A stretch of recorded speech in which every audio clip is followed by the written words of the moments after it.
Hvad ønsker du dig i digital julegave? Jeg ønsker mig en programmør i Folketinget. Jeg ønsker mig en iPad og en NAS og et multimediecenter. Jeg ønsker mig et mål om, at offentlige IT-systemer skal være lige så nemme at anvende som for eksempel Facebook. Jeg ønsker mig et digitalt nem idé, som er rent digitalt, og hvor der ikke er noget pap og papir. Jeg ønsker mig et ordentligt sæt Sonos-enheder til mit hus, og måske en ny version af Java.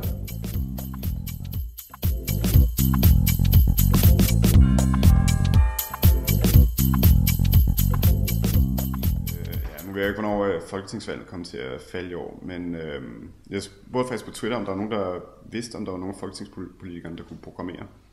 Og konsensus var, at det var der nok ikke. Måske Christian Rovsing i EU-parlamentet. Han er vist nok ingeniør. Men det jeg godt kunne tænke mig, i hvert fald hvis folketingsvalget falder inden jul, det gør det nok ikke.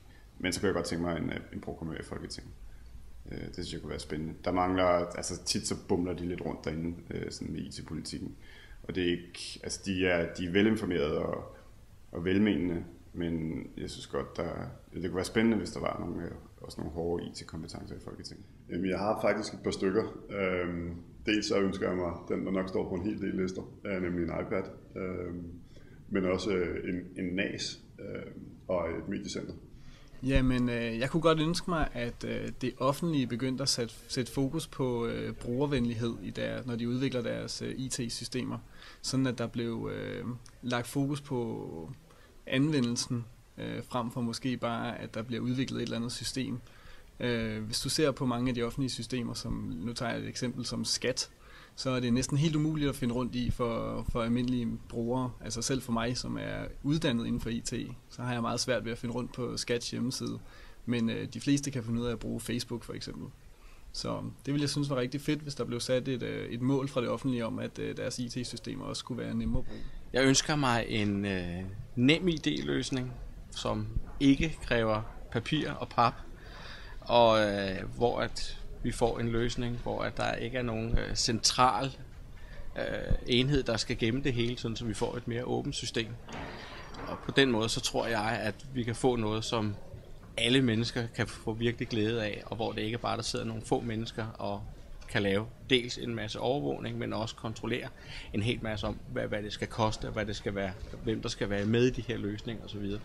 Jeg tror, at når politikerne og IT- og Telestyrelsen og hvem der ellers står for alt det her, finder ud af, hvor mange muligheder der er i det her, at de nok skal finde ud af at få det her taget væk fra centralholdet. Så kan vi få en masse ud af det i fremtiden. Jamen, det er jo et godt spørgsmål. Der er så mange ting, man kunne ønske sig. Der kan for det første er det lidt udspecifikt, om det er sådan hardware-ting, eller om det er så bare inden for generelt softwareudvikling. Hardware-ting, jeg laver sådan en fin Sonos fjernbetjening, så jeg kunne tænke mig en masse Sonos-udstyr. Hvis det er på den front, vi snakker. Hvis det er sådan mere inden for sådan en generel udvikling, så tror jeg kunne da godt ønske mig, at jeg er jo Java-programmer. Jeg kunne da måske godt ønske mig, at der kommer en ny version af Java snart. At nogen der fik fedtet det på plads. Og så kunne jeg godt ønske mig nogle flere folk, eller nogle flere kolleger, der er dygtige som udviklere. Det mangler lidt, synes jeg.